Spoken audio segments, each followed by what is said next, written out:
Start streaming. Start waiting. Says I'm live. I think I'm live.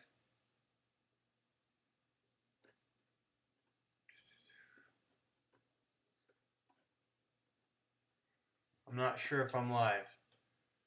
Okay, I'm definitely live now. You guys are coming in. We're just going to wait like a minute or so. And we'll start right up.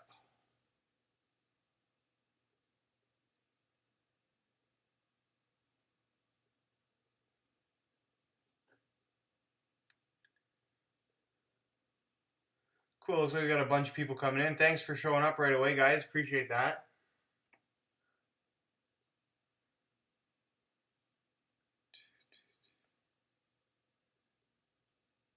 So, basically, anyways, just wanted to start this off by saying thanks. 400,000 subscribers on the channel. That's incredible. There's a giveaway up on my channel. If you haven't entered that, it's still good to enter until Tuesday. Really, really thankful for all you guys that subscribed. Crazy milestone. Just not something I would have ever anticipated, but hey, you guys have made that happen for me, and I really do appreciate that. So, anyways, with these live streams, guys, I'm going to answer your questions basically for 45 minutes to an hour, depending on how the questions are coming in. So if you have any questions, leave them in the chat. There is a super chat feature as well. So if you do use that, make sure you ask a question along with your donation. The donations obviously are very much appreciated, but if you want me to personally answer your question, that's how I would basically use the super chat feature. So please keep that in mind as well. With that said, I'm going to start pulling some questions from the chat and basically just answering them in real time. So let's start. Okay, here's a really good question that a lot of people asked. This is asked by Goyin Fan An. I'm not exactly sure how to say your name, but he asked Puma Evopower Vigor 1 or Hypervenom Phantom.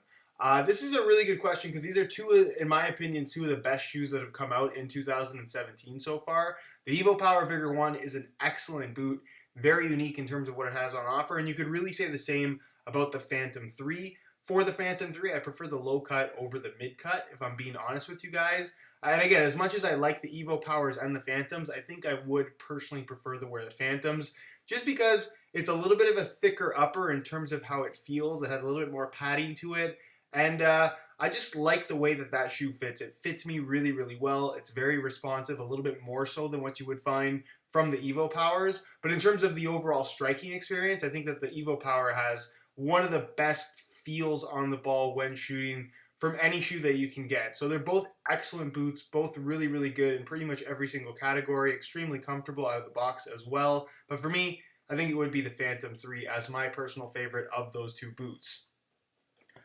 So keep going here. Oh, here's a good one. Johnny Bear asked Totti or Pirlo Legend 6s, which one is better? They're pretty much the same shoe for the most part. I mean, what's interesting about the Totti one, you guys will see in the video that I come up with, that's going to be going up on the channel this week, is obviously it does have the added flap tongue. And with the flap tongue, it actually has a standard central lacing system tongue construction, unlike the other Legend 6s. So in that regard, it feels a little bit more traditional than the regular Legend 6 or the Pirlo variation that we got that has the one-piece construction. I actually prefer the one-piece construction. And if you're talking about looks, while I think the Totti ones look great, better in person than they do online, I would personally prefer the Pirlo ones. I love that kind of reddish, I guess, wine-type color. To me, those look really, really good. Both excellent-looking shoes, though. But for me, the Pirlo ones, I think those are pretty cool looking.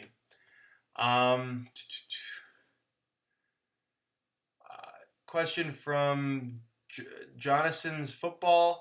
Or maybe it's Jonas Sons, I'm not sure. F50 Addy Zero Vapor 11. It's not really a specific enough question. They did a lot of F50 Addy Zeros, so when people say, how would you compare this to the F50? There's been so many F50 Addy Zero models basically from 2010 up until 2015, so there's 5 or 6 different variations. So you basically have to go by the number or by the year. So in general, I think the Mercurial Vapor has done a better job most of the time when it comes to a tight-fitting, thin synthetic boot. I thought that The 2014 F50 Adizero was probably the best one that we got, and I thought that was an excellent shoe. But at the same time, again, while it's thin and light, kind of like a Vapor, the feel and experience of wearing the two shoes still very, very different. So I guess if I had a choice, the 2014 F50 would be up there for a shoe in terms of being very light and very thin. I really like that model in general. I think that's the best thin, light synthetic shoe that Adidas ever put out. Nothing they've done before that or after that has even come close. But again, the Vapors are really good as well. So again, kind of a complicated question. Leon Smith asks, how bad is the lockdown with the Pure Control? That is really going to depend on how they fit you specifically, and I guess your movement style as a player. If you're somebody who tends to make very aggressive cuts and really quick, instantaneous movements, you're going to have some issues with that lacing system, or the lack thereof, kind of holding your foot in place as securely as a lace shoe would. But if it fits you really well, it's going to feel more secure. It really just depends on how well that shoe specifically fits your foot. So it's one of those shoes that you really have to try on. But in general, when you're comparing that shoe to the same variation, the Ace 17.1 Prime Knit, which is the same upper with laces, you're going to get a better fit and you're going to get better lockdown and responsiveness from that variation with the laces. Just TV asks, original Copa or Copa 17.1? I would prefer to wear the original Copa, honestly. And it's not necessarily knocking the Copa 17.1. I think they're great shoes, especially if you want something light with that soft kangaroo leather upper. But something about the regular Copa Mundial, it fits really nicely. It's such a comfortable shoe. The quality of the leather and just overall build quality on that boot is way better than what you'll find from a Copa 17.1, as good as those shoes are. And I kind of just like the old school look of the boot as well. So yeah, it's a lot heavier. You could argue it's not as good as a Performer, but just based on nostalgia, I think I would personally prefer to wear the regular Copa rather than the new 17.1 version. All right, here we go. Let's keep going.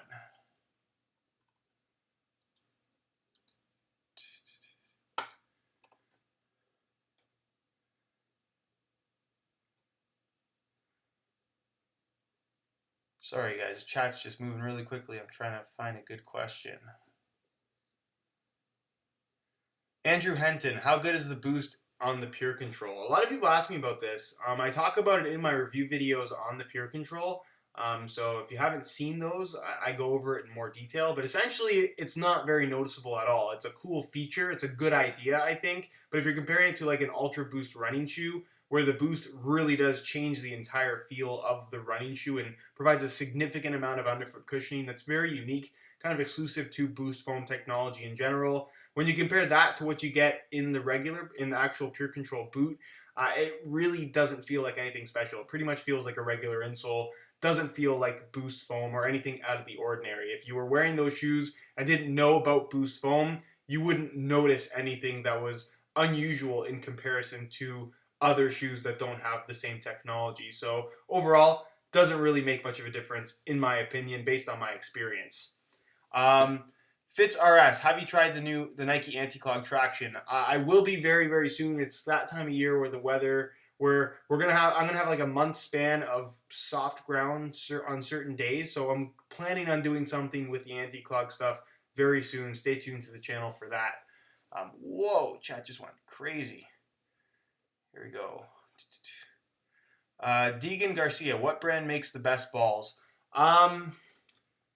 That's a tough question. Honestly, I'm not sure that a brand makes the best ones. Adidas makes obviously very good match balls. They do the World Cup ball. They do a lot of major tournaments. They do obviously the Champions League. Nike does pretty much mostly league stuff, a couple tournaments as well. It's all based on endorsement deals, just like the players and the kits, guys. So basically when a contract is signed, they pay the league or the organizers of the league X amount of money to have the contract to supply the ball for that league for X amount of years, and then if somebody outbids them, which just happened recently with the Bundesliga, Adidas is no longer the ball supplier for that league, they go with something else. So in regards to quality, there's not a big difference in my opinion. I think Nike and Adidas are pretty much on par in regards to match balls. Select makes some really good stuff. So I'd say those three would be kind of my top three in regards to match balls, at least based on what I've tried. But most match balls from most brands are going to be pretty good overall. If you're spending over $100, the quality is going to be pretty solid. So I wouldn't really say there's a best one, in all honesty. Ishmael Cherez or Kyrez, I'm not sure how you say that. Best boot in regards to leather quality. A lot of people ask this. The Copa Mundial jumps out at me as a really good one. Made in Japan, Mizuno Morelias. Those new Diadora Brazil OGs I just got are incredible. Really reminds me of some old school Diadora stuff in regards to overall quality. Made in Italy as well. But there's lots and lots of good shoes with good leather quality. Even modern stuff like the Nike Premier, the Legend 6s. I think the Copa 17.1 has solid leather quality. The Puma Evo Touch Pro, really interesting shoe in regards to design, a lot different from more traditional leather boots, but the quality on those I would say is pretty good as well. So again, there's plenty of shoes that are really good. I guess Pantofoladouro, can't leave them out. There's a lot. I'm probably leaving something out, but there's lots and lots of good shoes with good leather quality. It's really difficult to say that one is the absolute best. Charlie Pinney, are fakes worth the money? No, they're not worth any money at all. I would not recommend buying any counterfeit shoe. It's quite simply garbage. There's no performance value to it. They simply make a product that looks like a real thing, but isn't actually a real product at all. It's not made to perform. They don't have that in mind. They're just making something to trick people into paying $80, $100 for a shoe that would normally be $300. So don't waste your time with counterfeits. They're just not worth it, period. Sanj R asked, best stud configuration on the market right now. If we're talking firm ground, it's kind of difficult to say because stud patterns are very much based around personal preference. I'm not somebody who's overly picky when it comes to stud patterns. I think if you're talking about most aggressive, the Mercurials, be it the Vapor 11 or the Superfly 5, would probably be my pick. I think that the Evopower stud pattern, the Evopower Vigor 1, that's an excellent stud pattern as well in terms of just overall aggressiveness. Those are the two that kind of jump out at me as standouts, but there's lots of good stud patterns. When you're talking about soft ground or AG stud patterns, though, honestly, artificial grass is such a clingy surface that pretty much any kind of AG stud pattern, in my opinion at least, based on my experience, they all perform about the same in regards to overall traction. So one's not necessarily going to outperform the other. And same thing goes for soft ground boots.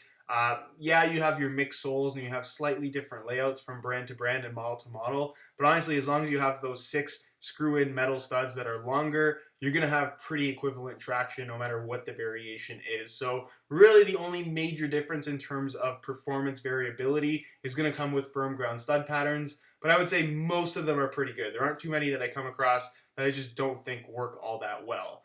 And again, it is very much based on preference.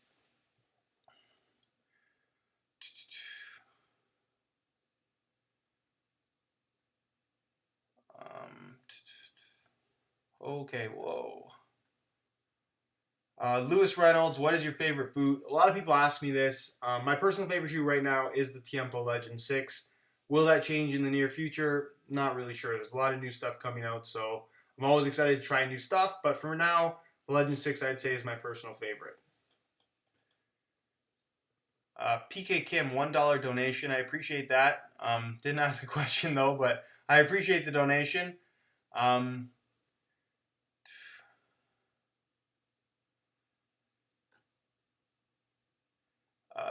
Chitao Mao asks, your best boots of 2016, 2017.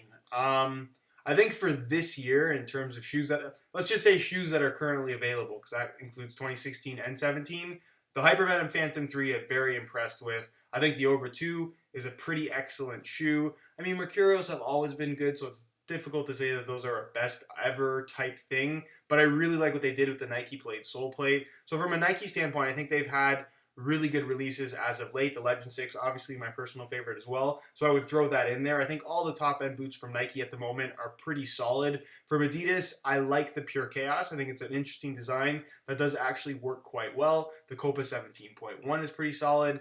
The Evopower Vigor 1 is an excellent boot. I think the Evo Touch Pro, another very good shoe. Not for me personally, but if you want a unique experience, that definitely does have that on offer. Umbro's had some decent stuff. I know a lot of people want to bring up what they've done as of late, because it is more interesting than what they've done in the last couple of years. And their stuff is okay. It gets a pass. It's nothing exceptional in my opinion. Under Armour, the Clutch Fit Force 3.0, I think is a very good underrated shoe. Mizuno still makes good stuff. At a top end price point, at top end level boots, they're all pretty solid in all honesty. It's really a matter of personal preference. But those few that I just rattled off, I would say are the ones that jump in my mind immediately as being particularly good shoes. But again, everyone's going to have their own opinion on that kind of thing. I'm just sharing mine. Rafael Maya asked, does True Socks change something in game? Basically, all True Socks are going to do is eliminate slippage on the inside of your shoes. So between the sock and the shoe and between your foot and the sock. So those are the two areas where normally a regular pair of socks would have that potential to slip. It really depends on how well your shoes fit. If your shoes fit really well, it's generally not something that you need. I personally don't like to wear True Socks all that much, just because they do feel different from normal socks. To a certain extent, from a comfort standpoint, some people find them to be a little bit too firm. They do lack softness because of those little gray pads you have on the inside and the outside. So if you don't like that, maybe something like Nike Grip socks are worth a look, because they do feel a little bit more like regular socks, but provide that little bit of extra grip. Not quite as effective as True Socks, but like I said, a little bit more of a more regular sock type feel. But in regards to the impact True Socks actually makes, if you do feel like your shoes are sliding around on your feet and you're just not getting the responsiveness that you want from your boots, something like True Socks will definitely make a pretty significant impact that I would say that 9 out of 10 people are going to find very, very noticeable. So that's really the impact that they make. Are they going to technically improve performance? No, not necessarily. I don't think you're at an advantage if you have a pair of True Socks versus somebody who doesn't, but they definitely will make your boots feel more locked in, more responsive, more connected to your foot, which is definitely a very positive thing, and why you see a lot of professional players wear True Socks. Anthony Zacca, will you ever do a leather maintenance video? It's definitely a possibility. I think a lot of people read into the maintenance thing a little bit too much.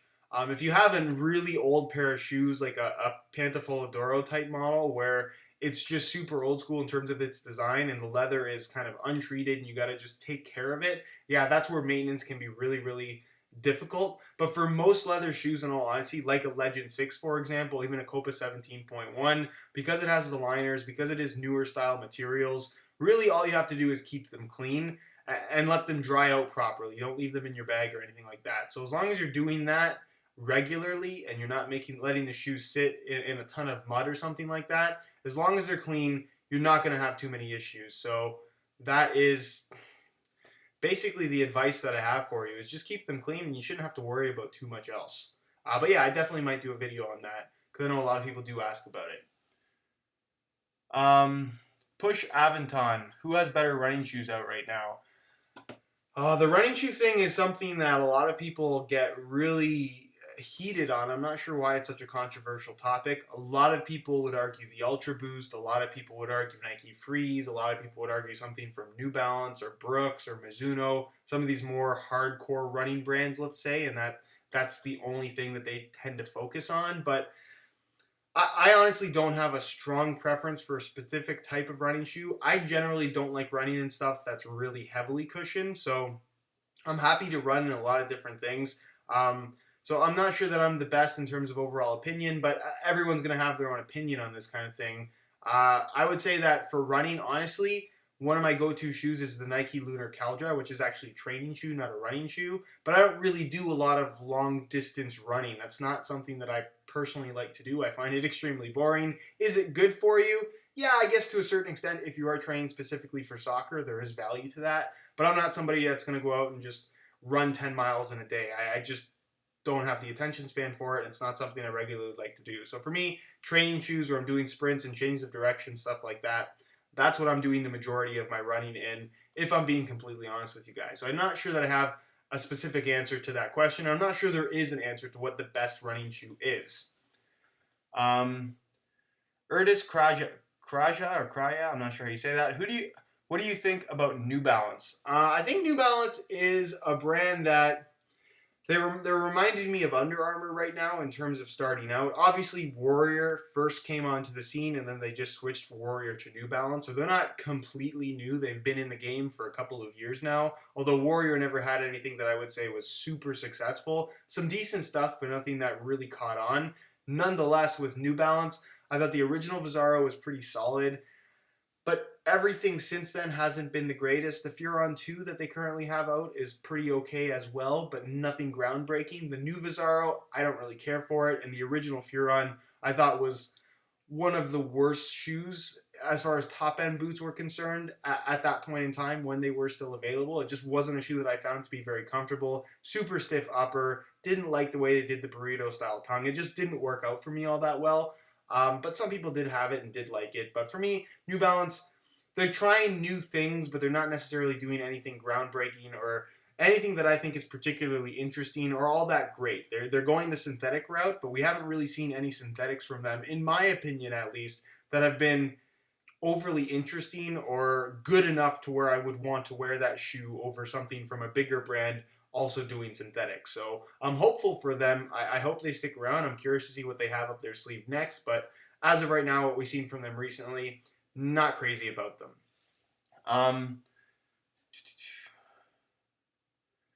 Here's a good question from his avatar is an igloo. Creus Gloose, maybe? I don't know how to say that. Do you expect any big innovations from big brands come the 2018 World Cup, similar to what we've seen from Nike in 2014? Yeah, I mean, the World Cup is generally whenever we see a lot of new releases from all kinds of different brands, not just necessarily the big ones. It's really the biggest platform for viewership, obviously. So you're going to have a lot of eyes on not just the games, but also the newest products. So from a marketing standpoint, it makes a lot of sense to release your products around these types of really big events. So will we see new stuff? Absolutely in 2018 for the World Cup. That is without question. What will we see? I'm not entirely sure. We're going to see obviously evolutions of a lot of different things. That's a time frame where we will definitely see new stuff from Nike, likely a Mercurial, possibly a Magista. Those two have kind of released really, really close to each other. So we'll likely see some new stuff there. From Adidas, who knows with them? They're running on a shorter 6 to 9 month cycle with their new model lineup. So by then we could be 2 or 3 models past what we have now. So who knows what they're going to come up with. And again, they're not really running on the thing on the basis where we've established this with the Ace line, and the next Ace is going to be something that is a building that builds upon the previous models. Because as we saw with the Ace 15s to the Ace 16s, they basically just scrapped what they did with the 15s for the most part and gave us something entirely new. And then same thing from 16 to 17. Yeah, there's some relation to the previous line, but for the most part, they changed everything. And there's nothing wrong with that, but it just means that they're a much more difficult brand to predict and that we don't know what's coming next. Look at X15 to X16, pretty much nothing in common. So from a lot of brands, I'm sure we'll see new stuff. What exactly will that be? Who knows? Ryan McKinnon, thoughts on Pure Control Ultra Boost runners? The Pure Control Ultra Boost, they're not runners. They're technically just made for casual wear. I've got a couple videos of them on my channel. They're interesting. I mean, I'm not crazy about how those look, in all honesty, but a lot of people really do seem to like them for casual wear. They're comfortable, but they're really just made for walking around. So like any sneaker, there's not a whole lot to review. It's just a matter of whether or not you find them comfortable and you like the way they look. You like the way they look. Other than that, there's not much criteria to meet. And as long as those two things, I guess, are met, then yeah, it's a good sneaker. So not my personal favorite, but I think they're okay. I don't have any major issues with them. A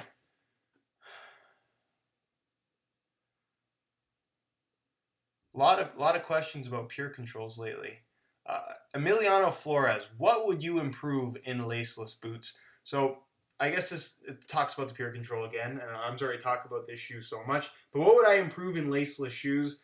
It is a difficult question because I'm not sure that the concept is still the best way of doing things. There's a reason why laceless stuff has been done, and it's gone away, now it's back again, and obviously with the introduction of knitted materials, Prime Knit being the main one here, for Adidas at least, again, we just don't necessarily, I don't see a way to do this. I feel like in order to get the best possible fit out of any piece of footwear, even if it is custom made to your foot, which you're seeing guys like Pogba and Ozil, the guys who are actually wearing these Pure Control boots in game, they're not wearing off the shelf models that you can go and buy in the store. They're getting shoes that are custom fitted to the exact shape of your foot, which changes a lot and it would improve the situation. Who knows what else is modified with their boots? Who knows what's going on underneath, what you can actually see on the outside. But when it comes to getting the proper fit, adjustability, and this is something I've talked about before in my videos on the Pure Control, if you can't adjust the shoe around your foot, the shoe's not necessarily going to adjust itself, and that's the issue with a laceless system. I just don't necessarily see how they can do laceless and maintain the best possible fit, the best possible lockdown, because you also have the issue with a laceless boot that it has to be, I guess, stretchy enough in terms of the opening to get your foot in and out of them, because obviously you can't loosen them and tighten them with laces like you would a normal pair of shoes. So just the fact that you have to be able to get your feet in and out poses a really big issue in terms of getting maximum security, because there never can be maximum security because you wouldn't be able to get your foot in or out of the shoe. So for me, laceless is and pretty much always will be a pretty gimmicky thing. I'm not doubting that a brand like Adidas or some other brand could do it better in the future to the point where it would be a viable performance, I guess, innovation, because I don't necessarily think it's a solution. Yeah, I mean, I don't see this getting any better, if I'm completely honest with you guys. I just don't see a major way, personally, how laceless boots can improve upon what we have with boots that have laces. Because again, the laces are everything in terms of adjustability and getting the best possible fit. So hopefully that answers that question.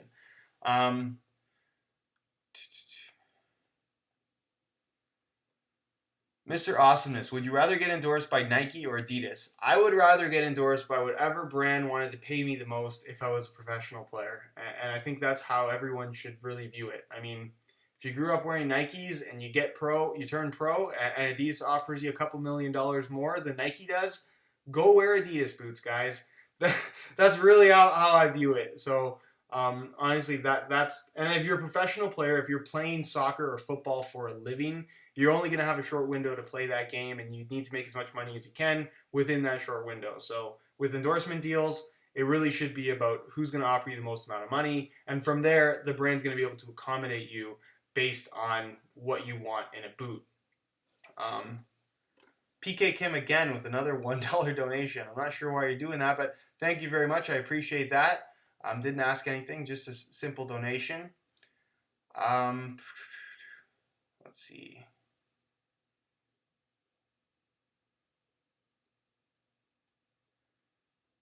Let's see here. Okay, here's a question from Derek Gabarin. I'm not sure how you say that. He asked, did you want to become a footballer when you were younger? I mean, growing up as a kid, you want to play.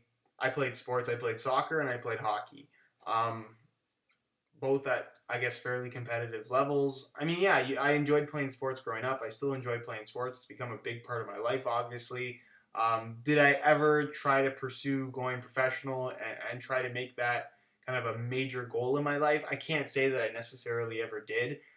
Sports is just something that I like to do, but never felt the need to try and take that to the next level. And I think that has a lot to do with more so where I lived versus anything else. I mean, if you're in Europe, it's a little bit of a different situation in terms of going professional or having that opportunity. And I had opportunities to go to school. I had opportunities to play, I guess, semi-pro, if you want to call it that. But for the most part, that's not something that really ever interested me, because I knew it was something that was only going to be a short-term thing that wasn't really ever going to be something that would make a living for me or something that I think was going to benefit me in the long run. So that's the main reason why I never really pursued that kind of thing. But yeah, I mean, growing up, everyone wants to be a pro. I mean, what else can I say to that? Let's see here.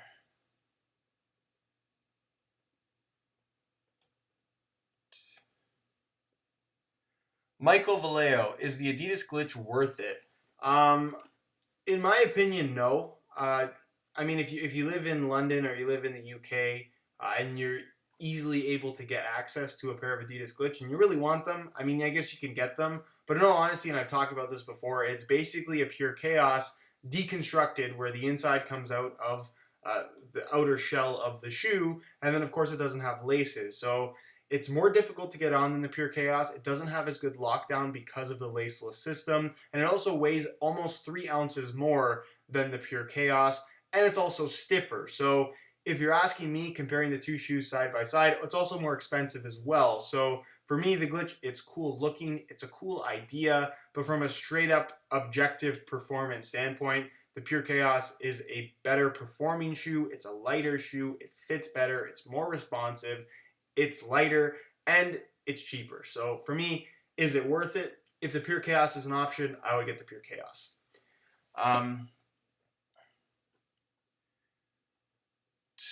Ethan Albers, will you be testing the Sorelli Speed Grip insoles? Yes, I will be. I'm actually really curious to try those out. They look very interesting. Oh, some people are writing in crazy fonts that I can't read. Whoa.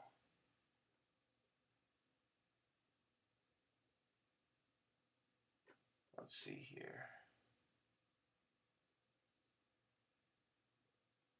Kevin Peralta, what is the most underrated cleat of all time? That's a good question. I don't have a specific answer, but I'll name a couple that jump in my mind as shoes that I thought were really, really good over the years that people didn't really have much of an interest in. The Puma Power Cat 110, I thought that was an excellent boot that a lot of people just didn't try. The Under Armour Blur Carbon 3, that was Under Armour's kind of first really good shoe, and they had some pretty awful ones prior to that. But that shoe really came out of nowhere, really surprised me. It's still one of my personal favorite shoes of all time. So the Blur Carbon 3, really good. I think you could make a case for the Mizuno Wave Ignitus 1. That was an excellent shoe that, I guess, in probably Asian markets, it was a lot more popular than it was in North America, just based on availability. But the Mizuno Wave Ignitus 1, really, really impressed with those. And I think that's it. Those are the three main shoes that really jump out at me. The Mizunos, the Power Cat 110s from Puma, and the Under Armour Blur Carbon 3s. Those would be, in my opinion, at least based on what I've personally tried, the three most underrated shoes ever, let's say. I probably missed something, but those are the ones that come to mind for me. Omar Junetti, favorite workout shoes. Honestly, I don't really have a favorite pair, if I'm honest. If you guys follow me on Instagram, I usually post whatever sneakers or trainers or runners or whatever shoes I'm wearing at the gym in my Instagram story. So if that interests you, go ahead and check it out. My Instagram is SR4U_Josh. And if you do follow me there, the reason why I'm saying this is I generally tend to rotate pretty often. I mean, there's a couple different pairs that I'll wear specifically when I want to do squats or some kind of leg day type thing, type workout. But for the most part, other than that, I'm not super picky. I'm willing to try everything. I have a good variety of sneakers and trainers and stuff like that. So in terms of going to the gym and just training in general, I pretty much just wear anything and everything. Basketball shoes I'll wear. I have no problem doing that. So that's kind of my answer to that question. Whoa.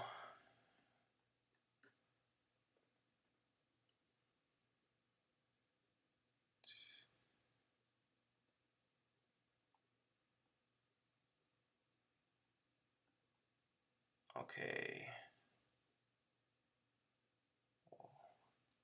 Sorry guys, I'm just trying to find a good question. I apologize for the giant silent pauses, but Local asks, if you were to create your own perfect boot, what stud pattern, upper, design, and colorway would you use from different boots? That is a really complex question. I did a custom, my own custom boot based on a question like this before in a video. It was a long time ago, and I do plan on doing a new one. I've got some ideas written down, but I just haven't made the video yet. But I guess very quickly off the top of my head for the sake of this video, or for the sake of this live stream, I guess, I'm going to say colorway. It would probably be something that's mostly black or mostly white, maybe gold accents or red accents, something like that. I like black and white generally. As far as an upper is concerned, right now, I think if I'm picking from a shoe that's currently available, it probably would be the Legend 6 upper. But I also really like the rubberized elements that we got from some of the older Predators and T90 models. So I'd probably try to incorporate some kind of a striking element into the boot as well with a leather base. I'm a big fan of that. As far as the stud pattern is concerned, um, probably the Hypervenoms. If I'm picking out of anything right now, I like what that has on offer. But I also don't mind the Tiempo stud pattern either. Um, I think that's all there is to the question. I mean, that's kind of a short answer, but expect a more detailed video coming soon where I talk about pretty much everything I would include if I could make my own custom boots from elements from different brands over the years. So hopefully that kind of holds you off until then. Reef Vigo, $1 donation. Thanks very much. Appreciate it. Didn't ask anything, but I appreciate the donation.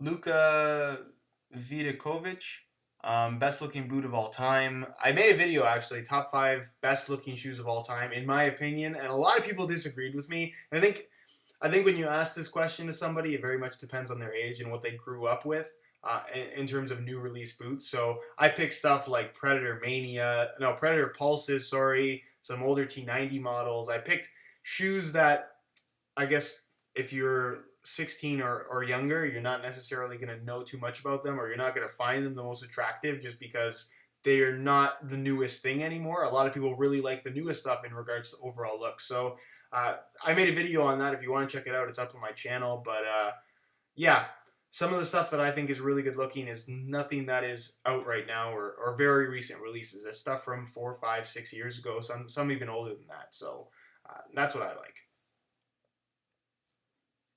Next Generation asks, is the Clutch-Fit 3.0 worth it? Absolutely. Very good shoe.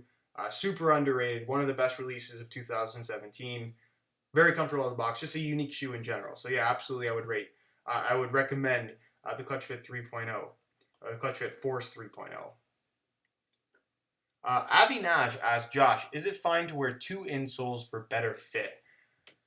I mean, you're free to do it. Whenever there's situations like this, like should I wear 2 pairs of socks, or should I wear 2 pairs of insoles, or should I try this variation of how I wear my shoes, you're free to try that. I can't say that I've personally ever worn 2 pairs of insoles in a boot. If you're having to do that in order to get a better fit, it's very likely that your shoes are probably too big. So that would probably be your first issue. But again, try it out. If you haven't tried double socks, try that. If you want to wear an extra pair of insoles in your shoes, try that out. There's nothing wrong with it. If it feels okay and it doesn't bother you, it's absolutely fine. There's nothing wrong with that whatsoever.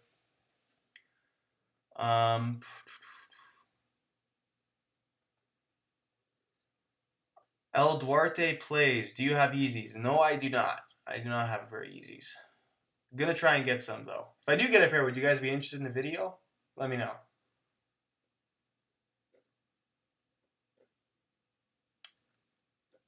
Most colorful boot ever, QSB Fox. Some of these recent women's pack releases from Nike, like the Motion Blur pack they just released, that's a pretty colorful pack. They included all the pastel and neon colors all in one there. So I would say that in terms of recent memory would be probably the brightest pack we've seen in a little while. So yeah, women's Motion Blur pack. Here's a good question. JJCX Gaming. Josh, why do you think Totti always wears a fold-over tongue? Honestly, I think that's just something that he's probably always done, and he always will do. He probably doesn't even have the answer to that question himself. He just likes it, either because, I don't think it's down to the way it feels, but probably more so down to the way it looks. I could be wrong about that. I'm just making assumptions here. But I think it's cool. It's neat to get that on your shoes, that's for sure. It definitely sets his legends apart from other guys, although his are obviously going to be more customized than other guys as well. But I don't know. I would assume the reasoning is just because he's always had it and he doesn't necessarily want to change that. So that to me would be the most likely reason. Reef Vigo, another $1 donation. Appreciate that. I didn't ask anything, but I do appreciate your donation. Oh, here's another donation. $2 from Isaac Maldonado. Thank you very much. He says, let's hit the gym together. Question. don't really have an answer to that. You're, as far as I know, just a person on the internet. So, yeah, I'd like to go with you, but I don't necessarily have means to do that. I don't think, at least based on that question. I don't recognize your name, so I assume I don't know you. But appreciate that. Um, Jacob Hartung Nielsen, widest boot. The widest boot probably would be the Copa Mundial in terms of what's available right now. New Balance technically has wide fit stuff, but I'm not really crazy about their shoes.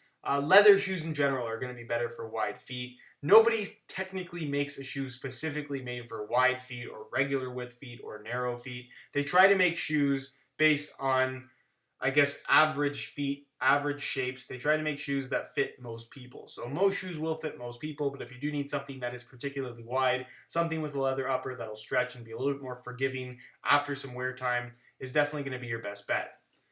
$2 donation from Sizz LOL or Sizzlol. I'm not sure exactly how to say that. Thank you for your donation. He asks, seen any of the China fakes? Please do a comparison. I have seen counterfeit shoes. I don't intend on bringing any counterfeit shoes in. I don't intend on bringing any attention to counterfeit shoes. The thing with counterfeits, guys, is it essentially is organized crime. It's just not something that I look to support. It's not something you should consider at all.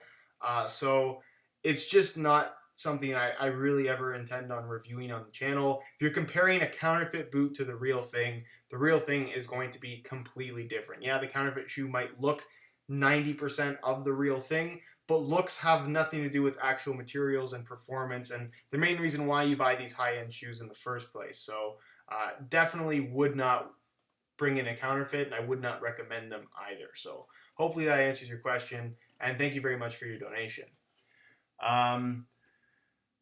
Vincent Sanchez, how old are you? I'm 24 years old. A lot of people ask me that. 24. Shane Slater, Vapor 10 or Vapor 11? I've made a video, I think, comparing these two shoes, if I'm not mistaken. The Vapor 11, I think, is a better performing product simply based on the fact that it does have that Nike plate sole plate, and the connected sensation that gives you in terms of the overall responsiveness of that shoe, I think is better than the Vapor 10. Although with that in mind, I do prefer the upper of the Vapor 10, and I do prefer how that shoe fits me personally. Some people like the fit of the Vapor 11 more. I like the way the Vapor 10 fits. So if I had to pick a pair to wear, as much as I like what the Vapor 11 has in that new sole plate and stud pattern, I think I find the Vapor 10 to be a little bit more comfortable for me. So that would be the main reason why I choose that shoe over the 11. But the 11 is very good, just kind of a slightly different variation of the same concept, which is how new models should be. You're not necessarily always going to like the latest thing. There's nothing wrong with the Vapor 11, but I just like the Vapor 10 a little bit more.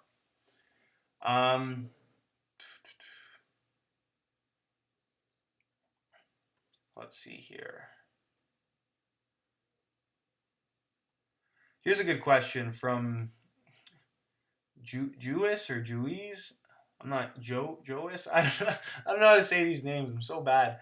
Does performance clothing, e.g., from Nike, actually make a difference? I mean, no. No performance apparel is going to make you play better. That's, I think, a bit of a stretch to make that kind of a claim, and most brands aren't making that claim for the most part. But I definitely think that better, higher end, better fitting, better materials, lighter materials, depending on the situation, yeah, it can be more breathable. It can keep you a little bit cooler. You'll definitely be a little bit more comfortable for the most part as well. It looks better, but it is by no means a necessity. If you only have a regular plain white t-shirt and regular shorts, that's going to do just as good as a $200 setup of the most expensive Nike shirt and shorts with all the high-tech gear. It's not going to make you play better, but it is a nice thing to have. It's more of a luxury than anything. So that's how I would say, I guess, go about buying high-end apparel. Is if you can afford it and you want it, go for it. But do you need it? Absolutely not.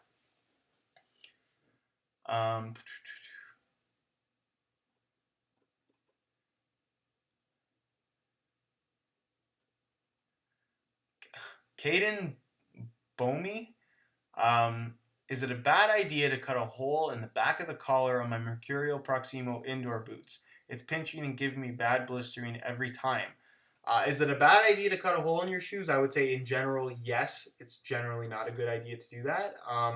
Can you do it? I mean, if you really wanted to, you're going to void the warranty on your shoes, and it's possible that's going to cause some long-term damage to the boots. So I personally would not recommend doing that. But I mean, feel free to do it if you really, really feel like you need to. But it's not necessarily something I would recommend. And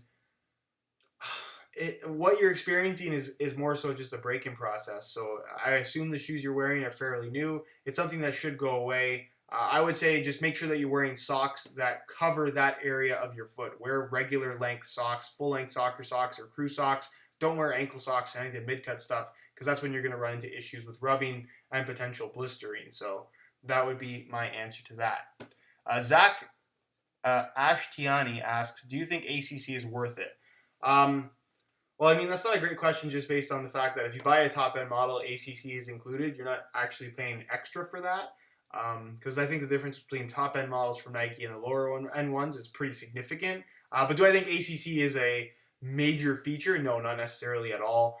It's invisible in reality here. You can't really prove as to whether or not it's doing anything. And for those that really like to claim that it is making this big impact on wet weather control in terms of grip on the ball, I would make the argument if ACC is such a good thing and it's really making such a big impact, how come all of the different boots from Nike with the different upper variations feel, perform, and offer different amounts of grip on the ball in wet weather? So how much is ACC actually impacting anything?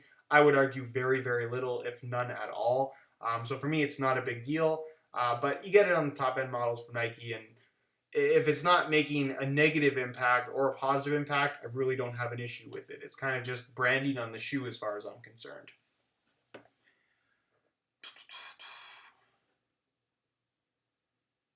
Gotta have my pops. Are people in Canada nicer?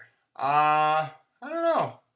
It's a good question. Maybe. Maybe not. It depends on what part of Canada, I suppose. I think a lot of people generalize Canada, and probably not the best thing. It's just like saying California would be the same as the rest of the U.S. That's not necessarily true. So I'd say the same about Canada. Yeah, there's nice people here, but there's plenty of jerks as well. I can assure you of that.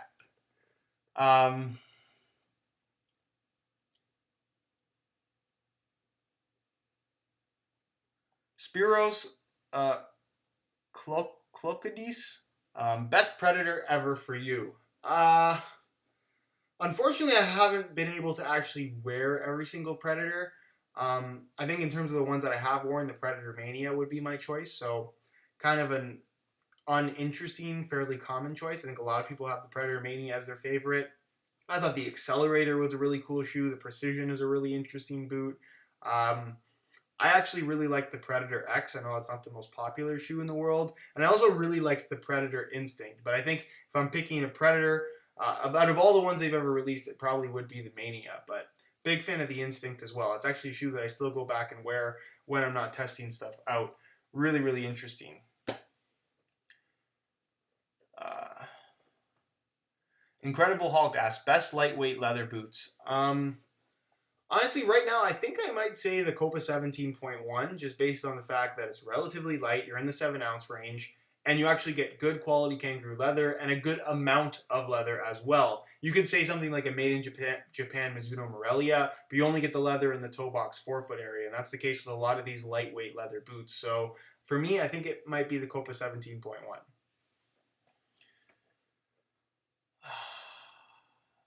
Box of Cinnamon Toast Crunch. What did you eat for breakfast? What did I eat? I think I had a piece of toast with peanut butter and banana. I don't know. That's usually what I eat for breakfast, if you're wondering. Sarang Matrix asks, what position do you play? I normally play as a striker, but I'm happy to play in the midfield as well. That's usually where I play, though.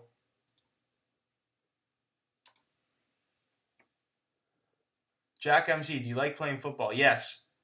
Fairly simple question, fairly simple answer. Okay, $2 donation from Nito Coke. Appreciate that.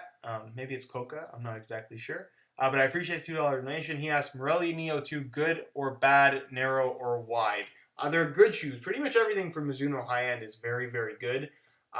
They are on the tighter side as far as fit is concerned. I definitely would not consider them to be wide, especially through the midfoot, where you do have the synthetic material. My one complaint with the Morelia Neo is if you really want a leather shoe, it's not really the best option. You get some leather, but it's for the most part not going to provide a true leather experience in terms of touch on the ball. It's a thinner feel overall. But if you like that thin feel, if you like the tight fit, it's very secure. It's kind of got an interesting, more traditional stud pattern with a modern twist on it. I think it's a very, very good shoe, very solid option, but certainly not the widest boot in the world if that's something that you need in regards to fit for comfort reasons. So hopefully that answers your question. Thank you for your donation.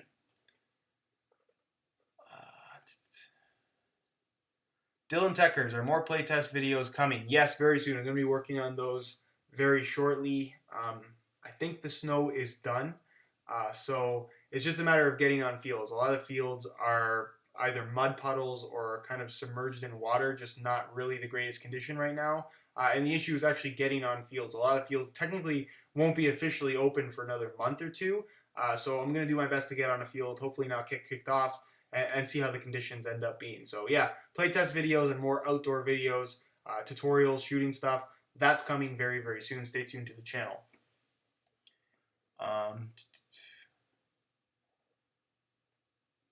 Panther X, Messi or Ronaldo? I've answered this. You know what? I'm not even going to answer that. I've answered it before. It's in my previous Q&A videos.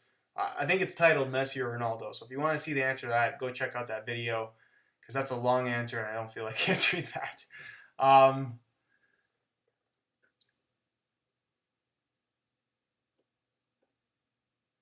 Let's see here. Oscar Person asks, my left foot is almost 1 centimeter bigger than my right. What should I do when buying new cleats? This is not an uncommon thing at all. Basically, if one foot is bigger than the other, you essentially have to size the bigger foot if you only intend on buying one pair of shoes, which I assume is the case. So if one foot is a 9 and the other one is a 9.5, you have to size up to the 9.5 because obviously you can fit the smaller foot in a bigger shoe, but you're not going to fit the bigger foot in a smaller shoe. I think that's fairly common sense. But yeah, you basically have to size the bigger foot, unless you want to buy 2 pairs and then just break them up and I guess try to sell them or something like that. But that would be your best option if you're only buying 1 pair. Michael Miser asks, what boots would you recommend for a goalkeeper? Honestly, your position has pretty much nothing to do with what boots you should wear. Goalkeeper, striker, defender, midfielder, winger, whatever it may be, it doesn't really matter. Referee, just wear what you're comfortable with, wear what fits you properly, wear what you like the feel of. No shoe is going to make you play better at any position. It's more of a marketing thing than anything, so it's just not necessarily something that you should really take into consideration. It all depends on what you need and what you like.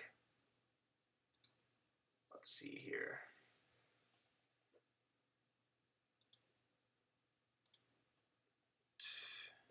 Does AG work on firm ground? G. Francis asked this. It depends on the AG stud pattern. The new AG Pro stud patterns from Nike, yeah, they work on firm ground. Adidas technically does FG AG. It really depends on the specific stud pattern. If you look at the old AG stud patterns from Nike, the AGR ones, those don't really work well on natural grass. But if it's got studs for the most part, yeah, you can pretty much get away with wearing it on regular grass as long as the material of the studs is hard enough, which it is on the new AG Pro Nikes. Let's see here.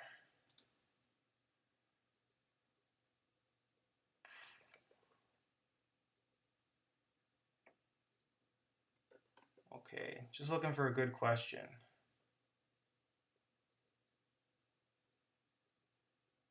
Gamal Alassi, favorite color on boots? Generally black or white. Simpler is better. I'm not opposed to wearing colorful stuff, but if I have a choice, I'd rather wear something a little bit less flashy.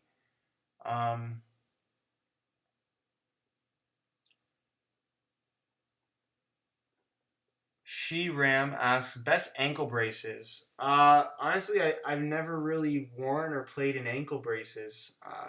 Not something I would really recommend doing. If you're playing, I guess with ankle braces, if you're playing at a high enough level and somebody sees a giant ankle brace on you or a knee brace or any kind of major brace, that ends up being a target more than anything. So that's why you really never see a professional player wearing a knee brace or an ankle brace. They might have like the kinesio tape, or they might wrap it in tape, but that's not necessarily a red flag for a really big being the target, right? If you're wearing a big ankle brace, generally people will go after your ankles again at higher levels. So if you have an ankle injury or you need some kind of extra support on your ankles, I would recommend taping them rather than wearing any kind of big bulky brace, which also don't really work all that well in terms of fitting in your shoes either. Isaac Maldonado, a $2 donation. Thank you. I have no idea what you're asking, so I'm not going to say it because I'm not sure if it's a joke or something, so I'm just not going to say it. But thank you for your donation. So we got about 5 minutes left, guys, so get your questions in now, and we're going to end it at basically right at 2 o'clock, so we'll go for a solid hour. Dave126, what happened to the carbon fiber boots you helped developing? Nothing new that I can talk about. I've had a few people ask me about this. I've been talking with them, so there's potential for some kind of an update video relatively soon, and I apologize for such long gaps in between. But as of right now, I can't really talk about it, but expect some kind of an update hopefully very shortly. So stay tuned to the channel for that if you're interested in follow-ups on that particular content. Let's see here.